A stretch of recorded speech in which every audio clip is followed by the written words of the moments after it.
Estou voltando aqui, a gente teve um probleminha. Marília não estava me vendo ao vivo. Pode ser que estejamos com algum problema, mas vai dar tudo certo. Vai dar tudo certo com a nossa... Agora estão chamando mais pessoas. Manuela e Pedro, Ana Lúcia. A Marília não estava me vendo ao vivo. Não sei o que pode estar acontecendo. Vocês estão me ouvindo bem? Por favor, de novo. Rafael, João Lima. Vocês estão me ouvindo bem, pessoal? Marília não está me vendo como se eu estivesse ao vivo. Ah, Marília Fiuza. Marília, você precisa só... Isso, Marília.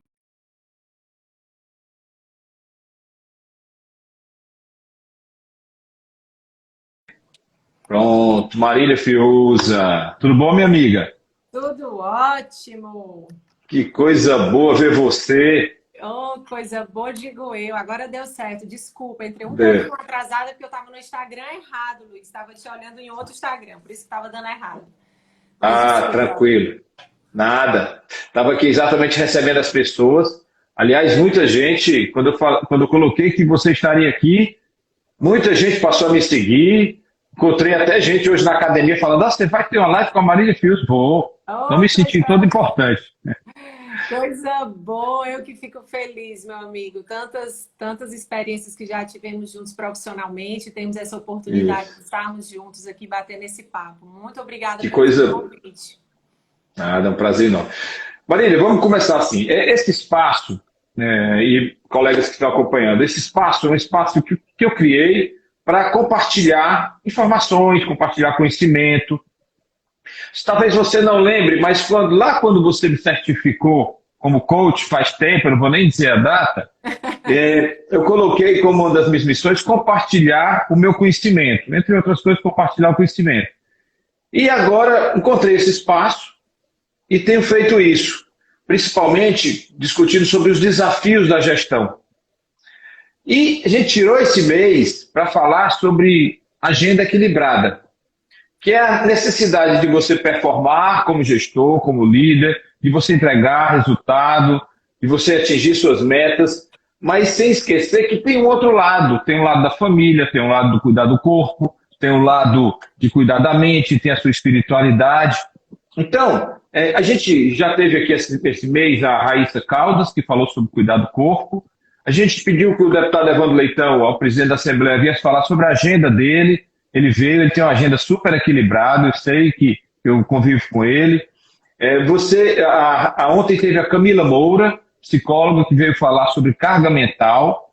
E agora, você que vem abrilhantar aqui nosso espaço com a espiritualidade. Eu tenho como primeira meta aqui falar aqui do teu currículo, tá? Eu vou te apresentar para as pessoas. Marília Fiuza é coach executiva e especializada em serviços de coaching no mundo corporativo, pessoal. Tem como missão ser instrumento de desenvolvimento profissional de executivos e empresários. É autora do livro Viver Melhor, fruto de artigos escritos para o Jornal Diário do Nordeste e Encontros com a Misericórdia, escrito com o padre Eugênio Pacelli. Mas, Marília, me permita fazer uma outra forma de lhe apresentar. Eu escrevi o seguinte: do seu jeito. Marília é uma grande profissional, uma referência como coach, não só no Ceará, mas no Brasil. Devo muito a ela o meu crescimento profissional como mentor. Trabalhei com ela no seu escritório, onde mostrou seu despreendimento, sua capacidade de ensinar e de acolher a quem ela conhecia muito pouco. Minha gratidão por isso. Aprendi e aprendo muito com você. Uma pessoa que tem a família como maior referência e que, apesar de muitos convites e contratos, exerce com maestria a sua agenda equilibrada. Essa é a Marília Fiuza que eu conheço. Eu gostei mais da sua apresentação. Me mande, eu vou repetir, eu vou mandar para outras pessoas essa apresentação aí. Vamos lá. Marília, assim, agora eu queria que você falasse um pouco, desse aí os cumprimentos às pessoas e falasse um pouco sobre a Marília até chegar nesse momento assim, de um sucesso profissional, teve uma caminhada e as pessoas gostariam de conhecer essa sua caminhada. Então, a Marília pela Marília. Obrigada, Luiz. Bem, eu não costumo muito me apresentar, mas aqui no bate-papo, de uma forma de contação de história, um pouco da minha história, né? Se Sim, dá vontade de compartilhar com as pessoas que estão conosco. A minha formação é administração. E eu comecei minha carreira profissional trabalhando no mundo corporativo, tanto no setor privado quanto no público. A minha formação de pós de mestrado é em marketing. Então, eu atuei muito nessa área de marketing. Eu trabalhei muitos anos em agência de propaganda, na Slogan Propaganda. Trabalhei também no setor público, na época na SEAGRE, na Secretaria de Agricultura Irrigada com o Carlos Matos. Eu trabalhei na parte da diretoria de marketing, né, no governo. Então, eu tive essa experiência nos dois setores. Depois, eu atuei no empreendedorismo, numa empresa de eventos, que eu passei 4 anos tendo uma empresa de eventos. E depois eu atuei novamente como executiva na parte de consultoria, treinamento e coaching. E eu atuei na parte comercial e marketing dessa empresa. Então, quando eu entrei lá, eu comecei a estudar sobre coaching, porque no ano de 2005, que foi o ano que eu entrei na empresa, não se falava muito em coaching, era uma coisa muito inicial, muito no comecinho embrionária aqui no Ceará e Brasil. É tanto que o curso que eu fui fazer, que era de Portugal, empresa de Portugal, tinham 11 pessoas na turma, né? Eram 7 dias de imersão, 11 pessoas na formação. Então, eu fui fazer, Luiz, essa formação para poder comercializar o coach, para entender esse produto que eu ia vender, os treinamentos e tal. sim. Mas aí, quando foi no ano de 2007, que foi 2 anos depois, eu resolvi atuar, porque eu estava tão já imbuída desse assunto e vendendo e comercializando, que me apaixonei realmente pelo método e comecei a atuar no ano de 2007 já no meio corporativo, já no meio de executivos, empresários, porque eu vinha dessa empresa de consultoria. Comecei atuando dentro da empresa mesmo, mas no ano de 2009 eu decidi empreender. Então eu saí da empresa como executiva, como, né, colaboradora da empresa e abri o meu negócio no ano de 2009. Aí quando foi um ano depois, Luiz, eu participei de um processo seletivo de uma empresa de São Paulo que fez um processo para instrutores, formadores de É. coaching no Brasil inteiro. Foi quando a gente se conheceu, né, que eu era professora dessa escola, na época a Sociedade Brasileira de Coaching. Passei no processo seletivo, eram 4 professores escolhidos no Brasil inteiro, e passei nesse processo e passei 5 anos, do ano de 2010 a 15, sendo formadora de coaching, fazendo cursos de formação no Brasil inteiro, viajando, eram 15 dias, eram fora e um aqui. Então, foi uma experiência riquíssima. Enquanto eu era professora, claro que eu atuava como coach também, né, durante a semana, e no final de semana eu dava os cursos de formação. Aí, quando foi no ano de 2015, meu bebê nasceu, a Camilinha, e nasceu com necessidade especial, então eu decidi, e com essa agenda equilibrada, eu decidi sair da sociedade brasileira Maravilha. para poder me dedicar mais a ela e viver um novo tempo dedicado aos meus produtos próprios, né, do meu escritório. Foi quando a gente teve também a experiência do Fellow Coach com você, chamei os meus alunos mais top e aí chamei Oba. para ter aqui a parceria comigo, foi quando a gente teve aquela nossa aproximação, né, de pessoas que eu admirava e queria compartilhar o meu método. E aí foi isso. Então, desde então, venho investindo nos atendimentos, que é o que eu amo fazer, no individual, e desenvolvendo meus treinamentos próprios, né? Que agora, pela pandemia, está aí parado por um tempo. Eu já estou morrendo de saudade dos treinamentos presenciais. Mas estou feliz também com tudo de oportunidade que apareceu no digital. Isso é que importa. Obrigado por você ter compartilhado sua história aí com a gente.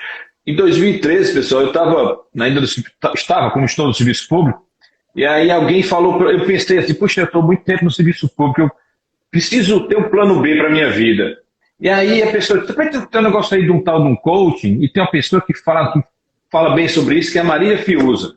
Marília, eu mandei uma mensagem, não sei se eu mandei uma mensagem, liguei para você, mas imediatamente você me respondeu e foi ali o primeiro contato que a gente teve. E a partir dali eu comecei a me desenvolver e trabalhar nesse que eu estou chamando de plano B, e é uma coisa que eu estou construindo agora na minha vida de uma forma um pouco mais definitiva. Então, mais um momento aí que a gente esteve junto. Marília, assim, eu tenho defendido a agenda equilibrada. Eu tenho buscado contribuir para que os gestores continuem performando, buscando fazer suas entregas, suas metas, seus resultados, mas lembrando um pouco de outras partes, de outros componentes da nossa vida, como o cuidado com o corpo, o cuidado com a mente, a espiritualidade, o lazer, a família.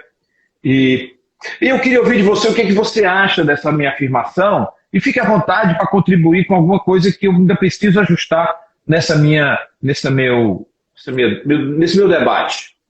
Eu achei ótimo esse nome, Agenda Equilibrada, super me identifico, né? Assim, é algo que realmente me instiga muito a sempre ter essa vigilância para conseguirmos essa agenda equilibrada. Agora, eu sempre me pergunto muito o conceito, né? Assim, para mim mesmo, o que é exatamente uma agenda equilibrada? Porque, e muitas vezes, a pressão sobre nós mesmos de ter uma agenda tão perfeita e distribuída de uma forma tão equilibrada, às vezes isso é o próprio fator que desequilibra a nossa vida, Sim. né? Então, eu tenho percebido que uma das coisas que mantém-nos mais equilibrados é a gente entender que muitas vezes o equilíbrio está no desequilíbrio. Ou seja, uma distribuição não tão simétrica, não tão igual para cada área da vida e em todos os momentos da vida. Por exemplo, se nós estamos fazendo um doutorado, certamente a gente vai ter mais tempo para estudo, a família vai se encher um pouco, né? Se nós estamos numa fase de empreender, de um novo projeto, também a gente vai precisar uma distribuição diferente. E na época, por exemplo, que eu tive a Camilinha, ou que eu fiz o programa de desenvolvimento dela, ou quando os outros dois eram menores, a gente precisa também distribuir de tal forma que a família não sinta tanto. Então, eu percebo, Sim. sabe, Luiz, que a minha agenda, ela não é igual sempre. Ela vai mudando de acordo com o tempo. Então, o que eu acho que é importante é a vigilância. É estarmos sempre Sim. parando para pensar, pelo menos nos próximos 90 dias, assim. Eu tenho esse mindset muito de 90 days, né? Assim, 90 dias, de 3 em 3 meses. 4 períodos de 90 dias. Então, eu paro muito para pensar, assim, nos meus próximos 90 dias, a minha agenda prioritária vai ser distribuída de que forma? Né? Então, isso muda, essa decisão muda. Sim. E quando eu estou precisando de um tempo maior para o trabalho, eu acordo com a família isso, sabe? Eu digo para o meu marido, para os meus filhos, gente, eu vou precisar da ajuda de vocês, estou num novo projeto, vou ficar um pouquinho mais ausente, depois a gente recompensa, faz uma viagem, como a gente fez agora, né, para compensar. Então, eu acho que é muito da vigilância. Acho que a agenda equilibrada precisa a vigilância, respeitar os intervalos para se autoavaliar. Agenda equilibrada não necessariamente eu preciso ter um tempo para cada coisa e o mesmo tempo para cada coisa. O importante é que a gente consiga equilibrar isso, né, que você chamou de desequilíbrio, e se possível, e com certeza, isso é dinâmico, né? O que eu tenho muito tempo com a família hoje, amanhã eu posso ter mais tempo com cuidado com o meu corpo, ou cuidado com a minha mente. É muito interessante. Isso realmente é. Agora, o que eu tenho são algumas coisas sagradas, sabe, Luiz? Assim, independentemente do período da vida, eu tenho comigo assim, um checklist de coisas sagradas que mesmo que eu não esteja podendo investir tanto, mas eu procuro fazer o mínimo eficaz, o mínimo possível daquela coisa, né? Então, por exemplo, exercício físico. Só se eu estiver doente, só se eu, né, tiver uma situação que me impossibilite. Mas mesmo em períodos que eu estou precisando trabalhar mais, ou me dedicar mais à família, ou isso, aquilo, outro, para mim o exercício físico é uma coisa que a gente precisa fazer o mínimo eficaz. Então, eu preciso fazer pelo menos meia hora de exercício por dia, né? Então, isso eu tenho como algo sagrado, né? Todos os dias eu preciso um momento da minha oração, né? Então, e isso também faz parte do meu ritual diário sagrado. Então, todo dia eu preciso desse horário. Então, isso aí tem algumas coisas que já estão no flow, né? Que não muda tanto, independentemente do momento da vida. Muito legal. E eu já vou incorporar isso também à minha discussão, que é a gente tem algumas coisas que são sagradas, né? Posso até utilizar esse nome mesmo que você usou, que é uma coisa que, mesmo que eu eventualmente precise me dedicar a alguma coisa, eu tenho que me dedicar um mínimo de tempo para aquilo, porque aquilo é uma coisa sagrada. Muito bom. Maria, vamos começar a entrar na espiritualidade.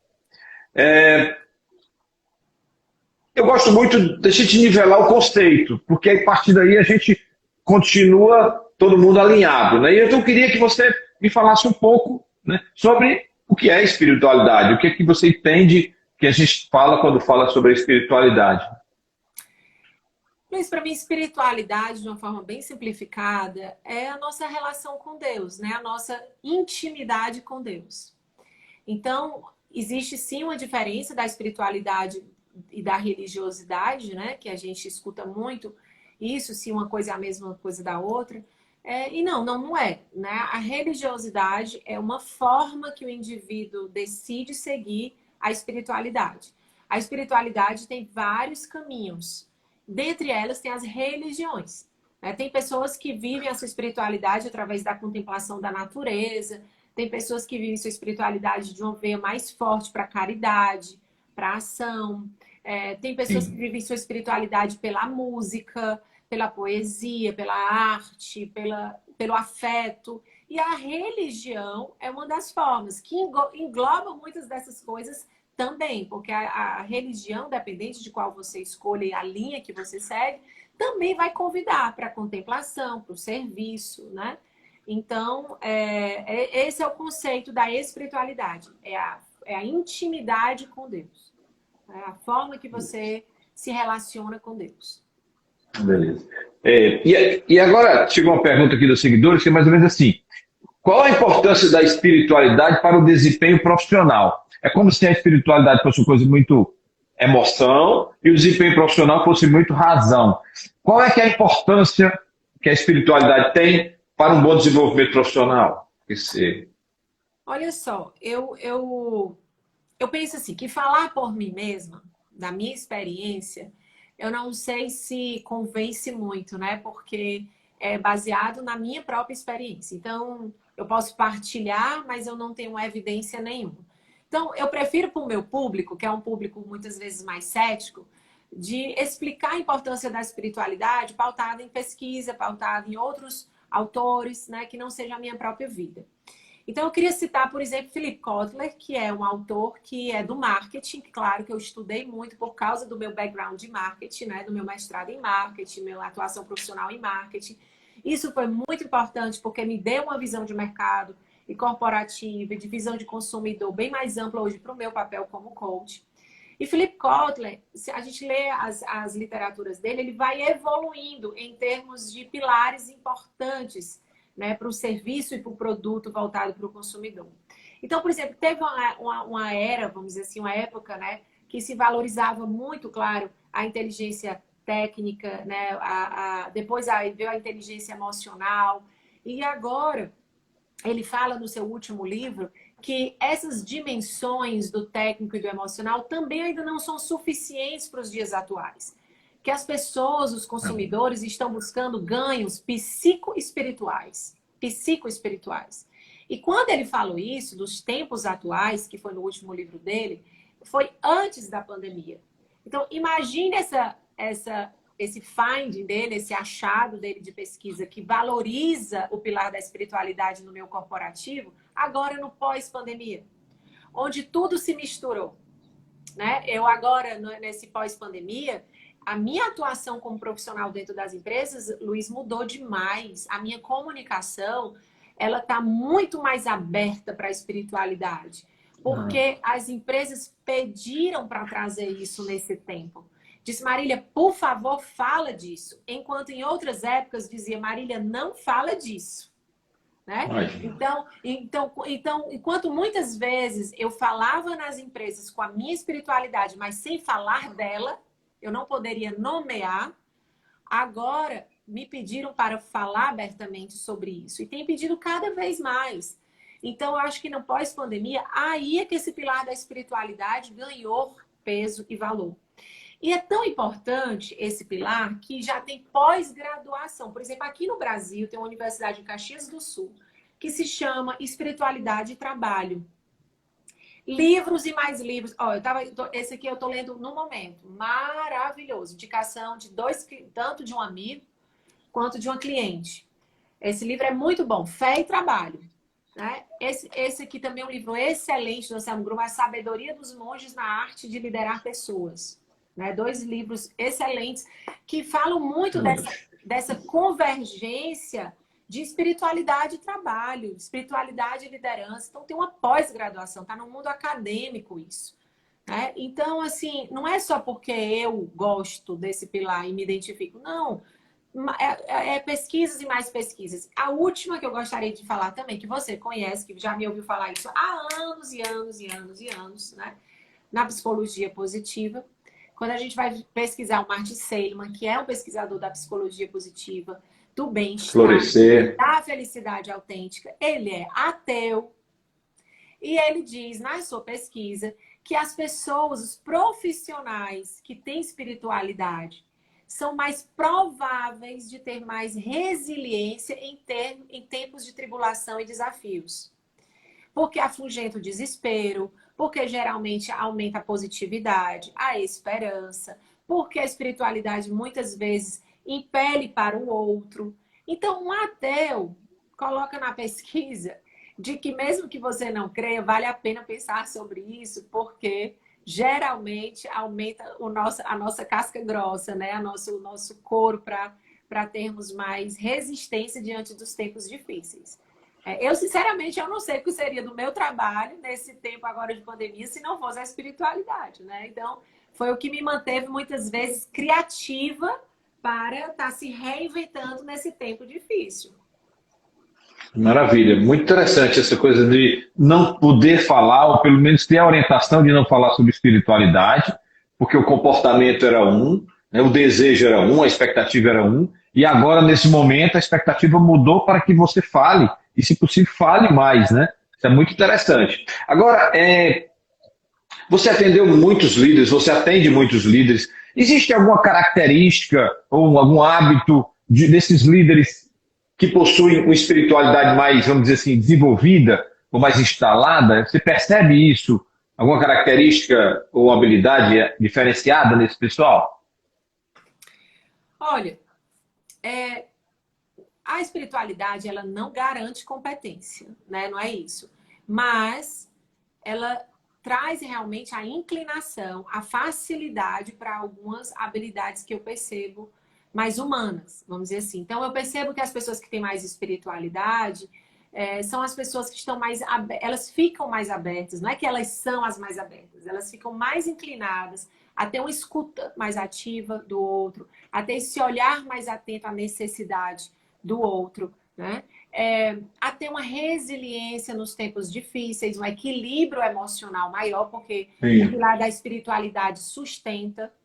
E muitas vezes eu percebo também um combate mais fácil à ansiedade, né? Assim, muitos clientes que são muito acelerados, muito ansiosos, muito focados em resultados, quando estão com a espiritualidade em dia, eu percebo que o nível de ansiedade também diminui, né? Então, são muitos e muitos ganhos. Na minha vida, no meu dia a dia, inclusive, impacta muito na organização da agenda equilibrada, né? Que é o seu tema principal aqui do seu Sim. espaço. Porque com a espiritualidade eu consigo ter mais clareza, sabe, Luiz, das decisões a tomar no meu dia a dia, do que precisa ser feito. Muitas vezes tá turvo para mim. Eu fico, mesmo com todas as técnicas e instrumentos possíveis e imagináveis, muitas vezes eu não consigo enxergar exatamente a prioridade. Então, nos meus momentos de oração, muitas vezes eu tenho aquela luz, assim, de como dar aquela ordem, né, de prioridades na agenda. E a organização emocional, que Sim. muitas vezes eu me desorganizo no dia. Muitas e muitas vezes eu me desorganizo emocionalmente no dia. Quando eu digo me desorganizar, não é me desesperar, mas é dar aquele nó, ou então, às vezes, dar uma oscilação emocional, né? Faz parte. E a espiritualidade, para o meu trabalho, é muito importante nesse sentido, de me manter de novo em pé, erguida, para estar inteira, né, para os meus clientes. Então, são inúmeros os ganhos que eu percebo.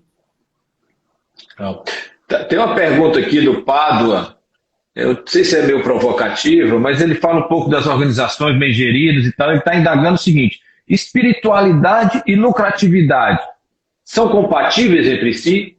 Ah, eu adorei essa pergunta. Adorei. É. Porque muitas vezes existe um mindset nos executivos ou nos empresários que se tornar mais espiritual dá menos resultado. Né? Assim, você ter uma liderança espiritualizada é transformar numa instituição de caridade, vai ser muito condescendente. O líder muito espiritualidade, com muita espiritualidade vai ser menos firme, né? Vai protelar, às vezes, uma decisão de demissão. Então, tem muitos executivos e empresários que têm a rejeição inconsciente desse assunto presente, né? De tornar o ambiente muito instituição de caridade. E, no entanto, a espiritualidade, ela não briga com lucratividade, ela não é um confronto. Claro que, muitas vezes, algumas pessoas que têm essa espiritualidade mais desenvolvida, realmente, às vezes, por conta da compaixão, às vezes demoram em algumas decisões que precisavam ser mais rápidas. Eu concordo com isso. Mas não é isso que vai impedir a lucratividade, pelo contrário. Por quê?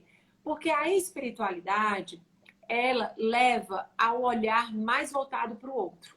Né? Assim, quando você está com essa espiritualidade desenvolvida, pelo menos ao meu ver, não tem nenhuma espiritualidade, Luiz, que seja para o engrandecimento só de si próprio. Independentemente da religião, geralmente é para levar a sermos uma melhor pessoa para o outro. Então, quando esse líder está mais espiritualizado, a gestão dele passa a impactar melhor na equipe e a equipe gera melhores resultados. Não são poucos os clientes que eu atendo aqui, que são tecnicamente top de linha, que têm resultados excelentes de resultado, mas estão prestes a serem desligados porque não tem uma comunicação respeitosa com as pessoas. Não tem uma comunicação generosa, não tem um olhar cuidadoso com as pessoas. E aí as pessoas perdem oportunidade de carreira, porque não conseguem se relacionar com seres humanos. Olham para as pessoas como se fossem metas a alcançar ou problemas a resolver, mas não vê como ser humano. Então, a espiritualidade ajuda muito isso, inclusive a dar às pessoas a oportunidade de crescimento, porque tem muita gente perdendo a oportunidade de trabalho, não são poucos, os que eu atendo aqui, que estão trabalhando comigo, comunicação humanizada, o que eu acho muito interessante, esse termo, que eu nunca vi comunicação que não é humano. Não sei como é que uma pessoa que é um ser humano se comunica com comunicação humanizada. Eu acho que eu digo assim, tá tão raro, Luiz, essa forma de gestão humana, né, com compaixão, que parece ser uma habilidade a gente falar em liderança humanizada. Mas me diga qual é o jeito de liderar que não seja humanizado. É como dizer assim, vamos procurar um pássaro que voa, né? Porque Deus nos deu asa, um pássaro para voar. E Deus deu um coração para o ser humano para ser humano, né? É o que nós somos. Sim. Então, enfim, são pensamentos. Beleza. Essa coisa da comunicação realmente é fundamental. Cada vez mais, sempre foi, e cada vez mais é importante, porque as pessoas estão, de uma forma geral, além de tudo, estão carentes. Elas precisam ter essa atenção, né, esse olhar para as pessoas. Né? A gente tem conversado muito sobre isso, eu tenho um grupo que eu estou trabalhando, e nesse grupo a gente conversa muito sobre isso. A importância de você se comunicar bem de uma forma clara, objetiva, mas também atenciosa. Eu acho que esse ingrediente é que durante muito tempo faltou para algumas pessoas. Né? As pessoas se comunicavam, até diziam o que queriam dizer, até tinham objetividade, mas às vezes misturava um pouco até o pragmatismo com uma deselegância ou uma falta de educação, a falta de atenção. Cada vez mais eu acho que a gente precisa caminhar. Pois não, pode dizer. Você queria falar? Não, é que eu estava aqui me segurando só para compartilhar uma siglazinha. Não se segure. Tem uma siglazinha que você já conhece também, que se chama SEG. Né? E eu sempre tenho isso comigo, que é ser sucinta, específica e generosa. Sucinta, específica e generosa. Então, tem muitas pessoas que acham que para ser generoso, a gente tem que passar 2 horas ouvindo a pessoa falar. E no mundo corporativo, não dá também para a gente passar numa reunião 2 horas ouvindo para sermos generosos sem interromper. Então, tem gente que diz, Maria, eu tenho que ser objetiva, não dá para ser generoso. Eu digo, mas espera aí, eles não são pontos opostos. Dá para a gente ser objetivo e generoso, né? Então, a gente tem muitas formas de trabalhar a nossa comunicação para a gente interromper com generosidade, com elegância, para sermos objetivos, mas também respeitosos, né? Então, existe sim formas da gente desenvolver isso. Não precisa optar por uma coisa ou por outra. Claro. Maria, chegou a ter uma pergunta aqui, essa eu acho até provocativa, mas é bem interessante. Como desenvolver e manter ativa a espiritualidade quando os seus motivadores de vida, trabalho e principais pessoas do convívio nos encaminham para outra direção? Olha só, essa palavra direção, né, é uma palavra muito forte, que a gente precisa ter muita clareza, porque não serão poucos os convites para outras direções, né? Assim, do que a gente se propõe, do propósito, do ideal. E aí eu volto lá para o início da nossa fala, que é a vigilância. Eu penso que se nós não tivermos um hábito de respeitar os intervalos diários para essa vigilância, a gente não apruma o nosso barco para essa direção. E eu sempre cito isso repetidas vezes, não me importa em ser repetitiva desse exemplo, porque eu acho ele formidável e continua me inspirando há muitos anos, que é o exemplo de Amir Klink. Ele diz que o barco dele, para seguir na direção correta, ele precisa diariamente checar as mudanças de ângulos provocadas pelas marolas. As marolinhas, muitas vezes, vai mudando levemente o ângulo do barco. E aí, vai seguindo para uma direção onde a pessoa não percebe que está errado. E quando se percebe, vai tomar muito tempo para voltar para a rota. Então, se a gente demora muito para fazer esses PDCAs, essas vigilâncias, essas análises, a gente vai perder muita energia e tempo numa direção errada. Então, eu sou muito adepta da vigilância cotidiana, diária, para aprumar esse barco na direção certa. A mesma coisa acontece com o foguete, em direção ao alvo, à lua, seja lá para onde esteja indo, né? A base de controle tem que ficar o tempo todo dando feedback para o foguete para dizer se está no rumo certo, porque um grauzinho errado não vai acertar o alvo. Né? Então, para mim, respondendo a sua pergunta, são checagens, análises, o nome que você quiser dar, intervalos, paradas diárias, cotidianas, para fazer esse aprumo da direção. Eu tenho falado muito, a gente inclusive conversou ontem também com a Camila Moura, que esteve aqui com a gente, exatamente sobre as pausas, né? Em algum momento você precisa fazer uma pausa para poder redefinir, redirecionar aí o seu barco, rever algumas atividades que você está fazendo, algumas ações que você está tomando. Então eu acho que essas pausas são fundamentais. Agora, nós estamos vivendo ainda a pandemia, né? Nós não saímos dessa pandemia e não tem como não fazer essa pergunta aqui agora. Muita tristeza, muito sofrimento, ao mesmo tempo algumas pessoas que cresceram nesse momento da pandemia, mas assim, de uma maneira geral, está todo mundo muito, muito triste por isso, né? Muito isolado. O que você poderia dizer para essas pessoas que estão, de uma maneira geral, voltando ao que trabalhavam antes, ao normal daquela época, e principalmente para as pessoas aqui que fazem gestão de pessoas? O que essas pessoas devem fazer para acolher? Eu até falei ontem com a Camila dizendo, eu uso a palavra forte, mas é a palavra que os bombeiros usam, é rescaldo. Nós vamos passar agora por um rescaldo do que aconteceu na pandemia. O rescaldo das pessoas que perderam parentes, pessoas que perderam o emprego, pessoas que tiveram que fechar suas empresas, muitas situações. Então, é esse rescaldo que a gente tem que estar preparado para voltar à nossa vida e também acolher as pessoas que vão trabalhar com a gente. O que você tem para nos dizer, Marília, sobre isso? Olha, a primeira coisa que eu vou falar é partilhando algo que a minha filha de 16 anos disse. A gente estava viajando e no aeroporto eu falei assim, eita, agora vamos voltar para a nossa vida. Deus nos dê força para a gente voltar para a nossa vida. E aí ela falou assim, mãe, mas isso aqui também é vida. E aí eu disse, minha filha, você falou agora com a voz da sabedoria, né? Porque é como se na minha cabeça eu estivesse pausando o cotidiano, vou lhe curtir e agora voltar para a vida, né? Ela, mãe, isso aqui também é vida. E essa mesma fala dela, eu digo para o momento da dor. Quando você disse assim, a gente está voltando à vida. Não, a gente já estava vivendo. Porque aquilo ali também é vida. A dor que a gente passou também é vida. O sofrimento também é vida. A morte é vida. O luto é vida. A doença é vida. A solidariedade é vida. O egoísmo dos homens é vida. Tudo é vida. Tudo isso é vida. Isso. Né? E aí me fez esse pensamento de que, na verdade, a gente tem que viver vários recomeços, mas tudo é vida. Tudo isso é vida. Tudo isso é história. Né? nós não estamos parados no tempo. Imagina que daqui a uns anos eu vou estar falando para os meus netos sobre esse tempo e eu não vou dizer, aqueles 2 anos ficou tudo parado porque ninguém viveu. Não, a gente viveu muita dor, teve muita história, né? Nós crescemos, nós sofremos, mas tudo foi vida, né? Então, assim, eu tenho procurado muito, sabe, Luiz, nesse tempo, que é o que eu quero, e tenho compartilhado com as pessoas, e quero compartilhar com as pessoas que estão aqui, dos seus Sim. seguidores, né, que estão aqui ouvindo, que lidam com outras pessoas.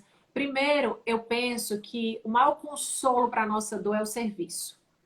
Pelo menos foi o que me manteve de pé nesse tempo, foi arregaçar as mangas, desocupar-me de mim mesma e servir. Quando eu estou muito mal, eu duplico o meu serviço. Quando eu estou muito triste, eu triplico o meu serviço. Quando eu estou bem mal, eu encho o meu dia para o outro. Né? Por quê? Porque a caridade, o serviço nos ocupa, nos renova, nos cura.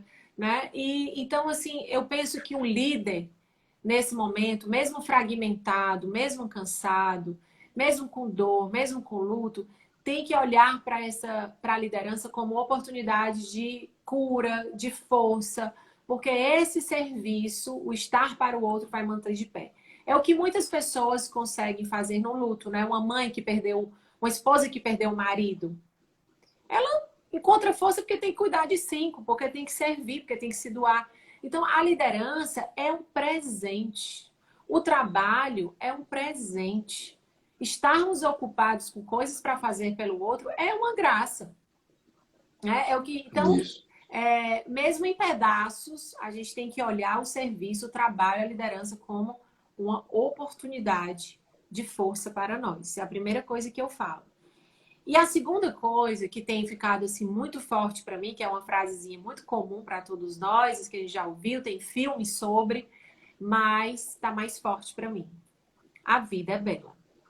Independentemente das circunstâncias, a vida é bela. E eu não tenho tanta propriedade para falar isso quanto a autora desse livro aqui.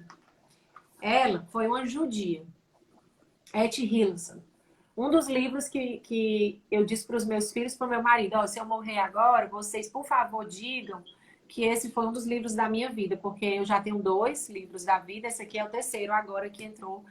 É um livro, assim, que ele foi muito, muito oportuno para esse tempo agora que a gente está vivendo. E muita coisa que ela escreve, sabe, Luiz, sobre o tempo que ela viveu ali na guerra, eu fiquei fazendo paralelo com esse tempo que a gente está vivendo. Então, essa pessoa aqui, ela tem propriedade para dizer que a vida é bela, porque ela escreveu inúmeras vezes nesse livro que a vida é bela, rodeada de arames farpados, sem comida, passando frio, passando fome, longe dos pais, longe do irmão, perdeu o amor da vida dela. Enfim, estão perguntando que livro é. Diário. Etty Hillesum, o nome é Diário. É um livro difícil de achar, mas se acha. Se chega, né? Se chega. E ela escreve muito, até o final do livro ela está dizendo, meu Deus, mas eu quero te dizer mais uma vez, eu continuo a achar a vida bela. Eu continuo a ver propósito. E ela teve uma oportunidade de sair do campo de concentração, porque ela tinha um serviço num órgão público, mas ela optou em ficar. Porque ela disse, parece estranho, mas eu estou vendo beleza no sofrimento, eu estou vendo beleza no meu servir e não quero me distanciar daqui. Então, assim, eu sempre penso nela. Se ela como o Victor Frankl também, se eles conseguiram ver razão de viver e sentido de viver. E outra coisa, permissão para ser feliz, viu? Ela se permitia falar de filosofia no campo de concentração, de falar de felicidade, de falar de beleza, de ser mulher, de falar de um monte de coisas que não tinham a ver com aquela situação de sofrimento, mas ela diz, a gente não pode se culpar em sentir alegria mesmo em situações de dor. Porque se a gente também não beber de alegria, mesmo no caos, a gente morre rápido junto. Então, ela não se culpava de também viver momentos de riso no meio do caos, né? Imagina. Muitas vezes eu acho que a gente, nesse tempo de pandemia, a gente se culpa ou a gente julga quem está feliz nesse tempo de sofrimento. como se fosse quase que um pecado estar feliz enquanto tem tantas pessoas sofrendo. Claro que a gente está sofrendo, mas pelo amor de Deus, se nos roubar inclusive a permissão de estarmos alegres em alguns momentos, gente, a humanidade não progride, né? Então, eu penso que a gente tem que se inspirar nessas pessoas que souberam superar tempos de guerra. A gente também tem que estar pronunciando a toda hora que a vida é bela, encontrando beleza no cotidiano, em tudo que a gente vive, porque tudo é vida. Maravilha. Marília, a gente já está se caminhando aqui para o final. Eu queria que você desse alguma sugestão, alguma coisa que a gente não conversou, que você acha que seria interessante a gente finalizar.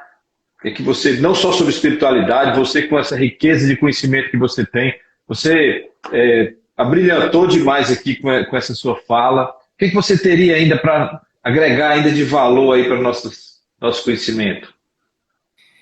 Bem, eu falei agora nessa última fala, né? Eu falei sobre o cotidiano e eu lembrei também de um outro livro que eu li recentemente, que foi um livro muito, muito, muito bom, que se chama Deus na Vida Cotidiana. Eu não separei e não vou procurar agora, que vai levar um tempinho para procurar ali na estante. Mas é Deus na Vida Cotidiana.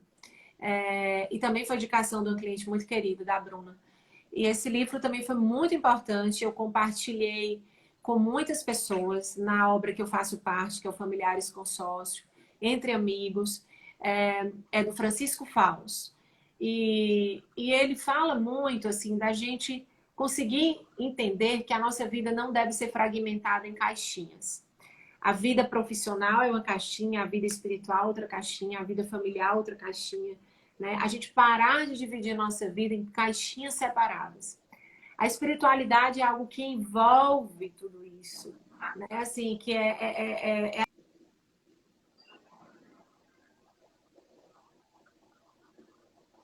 Tem um probleminha aí na voz. Eu não estou não lhe ouvindo, não. Não sei se as pessoas estão ouvindo. Não sei se as pessoas estão ouvindo.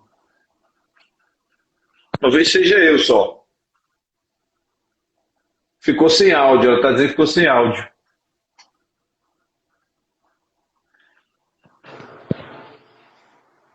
Não, não estão ouvindo. Que coisa. Não tem áudio. Mas vocês estão me ouvindo? Alda, você está me ouvindo? Ou é só a Marília? Só a voz. Dizendo que é só a voz do Luiz. Alguma coisa que aconteceu aí. Tinha que ter uma emoção, né?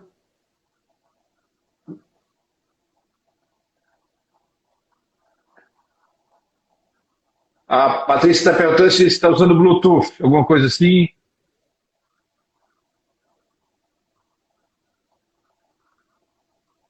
Estão dizendo que estão me escutando, mas você está me escutando, Marília? Ah,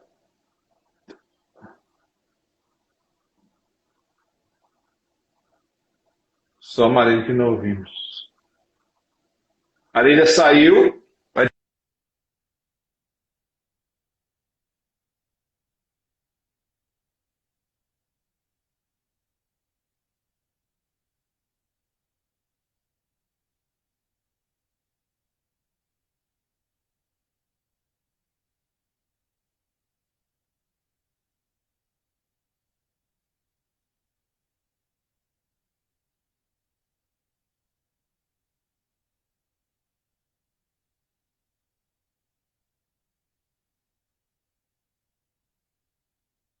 Agora eu estou sem áudio? Vocês estão me ouvindo? E agora, voltei? Pronto, agora parece que eu fiquei mudo. Ai, meu Deus. Não, mas vamos em frente. Aí Meu você Deus. Eu estou te ouvindo, Luiz. Eu estou te ouvindo. está me ouvindo? Pronto? Pronto, agora está normal. Oh, Pronto, Marília. Tinha que ter uma emoção, né? Não ficava muito sem graça. Tem que ter emoção. Mas ainda bem que deu certo. Já a gente está Pronto. no finalzinho. Isso. Então, aí eu estava falando sobre o livro Deus na Vida Cotidiana, né? Do Sim. Francisco Faus.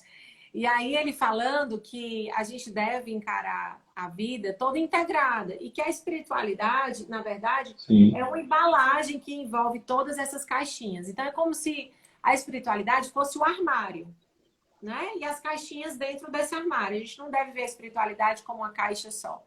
E aí o Sim. livro fala muito, sobretudo, da importância da gente ver o trabalho, né, da gente, que é uma coisa que eu vejo também, não só como um emprego. Porque assim, se você trabalha por dinheiro, você tem um emprego, né? Mas se você trabalha para o futuro, você tem uma carreira, para um crescimento. Mas se você trabalha para uma missão, para uma contribuição maior, você tem uma vocação. Então, é muito importante a gente olhar para o nosso trabalho, primeiramente, e entender como é que a gente enxerga o nosso trabalho na nossa vida. O quanto de espiritualidade que tem inserido no nosso trabalho, porque se a gente entender o trabalho como uma forma de sustento, como uma forma de, né, de vencer na vida, a gente não vai entender exatamente a dimensão que o trabalho pode nos levar, né? Então, é muito importante isso. E assim, para a gente sacrificar tantas horas do nosso dia, precisa ter um motivo maior, né? Precisa ter um significado maior. Então, trabalhar com um sentido, com um propósito maior. E tem muitas pessoas que têm essa dificuldade de, eu preciso de um Sim. propósito grandioso. Não é questão de ser grande ou de ser pequeno, é algo que faça sentido para você. Não precisa ser uma frase linda, não precisa ser o impacto da humanidade. Não é isso. Mas é entender que há algo maior que pode chegar no ser humano, além de ser uma coisa focada em resultado, né? Então, eu vejo que a gente tem que olhar a espiritualidade ou o trabalho nesse sentido, como uma via, né, de vivenciarmos uma vocação nessa vida. É um caminho muito lindo de dignidade do homem, né? Eu não poderia terminar de sem citar uma passagem bíblica que muito me agrada, né? Essa passagem é algo que faz muito parte dos meus cursos, eu já disponibilizei muitas vezes essa passagem, que diz o seguinte, eu quero ler exatamente para eu não dizer as palavras erradas, né? Consagre ao Senhor tudo o que você faz e os seus planos serão bem-sucedidos. Em Provérbios 16, 13. E a outra que eu gosto muito também, amigo, é essa. Tudo o que fizerem, façam de todo o coração, para o Senhor e não para os homens. Colossenses 3, 23. Então, assim, quantas vezes, né, eu parei para, assim, às vezes, por vaidade ou por humanidade, eu ficava triste lá no começo quando eu fazia os cursos e tinha pouca gente na turma, né? E o que me consolava, Sim. quando eu dizia assim, faça por Deus e não pelos homens. Então, se você tiver duas pessoas na sua frente, faça com amor e da melhor forma possível. Então, isso vai dando para a gente essa força de fazer a nossa melhor entrega. Porque se não for por ele, a gente não tinha essa força para fazer tão bem feito, Verdade. né? Então, enfim, são passagens que vão regendo o nosso dia a dia, o nosso trabalho, né? A nossa vida. E a Bíblia para mim, né? Na minha forma de eleger a espiritualidade, que eu sou católica, sigo essa religião e cristã. Então, para mim, a Bíblia é realmente um livro muito atual, de muitos recursos que me trazem para o meu dia a dia de trabalho. Que coisa boa. Marília, você é sensacional. Você conseguiu, com certeza, eu estou vendo aqui pelas palminhas, pelas coisas que as pessoas estão falando. Marília, você é luz. Então, você realmente, Marília, é luz. Eu queria te agradecer demais. Queria deixar esse finalzinho para você se despedir das pessoas e eu me despeço do final. Se você quiser Tá falar algum bom. despedido. Tá bom, Luiz. Quero agradecer, claro, a todas as pessoas que estão aqui. São, nesse momento, 50 pessoas que estão elegendo na agenda deles, né, estar aqui conosco. Então, a gente quer agradecer porque sabemos que vocês têm tantas coisas a fazer, mas vocês elegeram importante dedicar esse tempo a ouvir esse nosso bate-papo. Então, a gente espera, né, que esse nosso bate-papo possa florescer no coração de um desses 50, já vai valer a pena a gente estar aqui fazendo essa troca. E desejar que Deus abençoe o trabalho de vocês, a vida de vocês, a carreira de cada um de vocês, para que seja um caminho de luz na vida de vocês e de muitos. Maravilha. Marília, muito obrigado pela confiança, pela gentileza. Eu sei da sua agenda, eu sei dos inúmeros compromissos, mas você se dispôs, na hora que eu falei, você imediatamente disse, vamos só pegar aqui um bom dia para a gente, e o dia foi hoje, e com certeza o dia foi maravilhoso, e a noite também sensacional. Então, te agradecer, por tudo que você contribuiu na minha vida profissional, você sabe disso. Você me acolheu naquele momento que eu ainda estava tateando no coach, na mentoria, e você foi minha mentora durante um tempo também, inclusive formalmente minha mentora. Então, te agradecer a todos vocês, e a todos vocês que participaram aqui do nossa conversa, do nosso bate-papo sobre a agenda equilibrada. Hoje nós falamos sobre a espiritualidade, a Marília trouxe muita informação. Eu estou saindo super rico dessa conversa. Você realmente me enriqueceu bastante. Então, queria dar uma boa noite a todos. Continuem se cuidando, ainda com cuidado com o isolamento, com a máscara, com o álcool em gel. Boa noite para todos. Muito obrigado. Obrigado, Marília. Eu que agradeço, Luiz. Muita gratidão a você e admiração. Beijo. Tchau, pessoal. Tchau, tchau.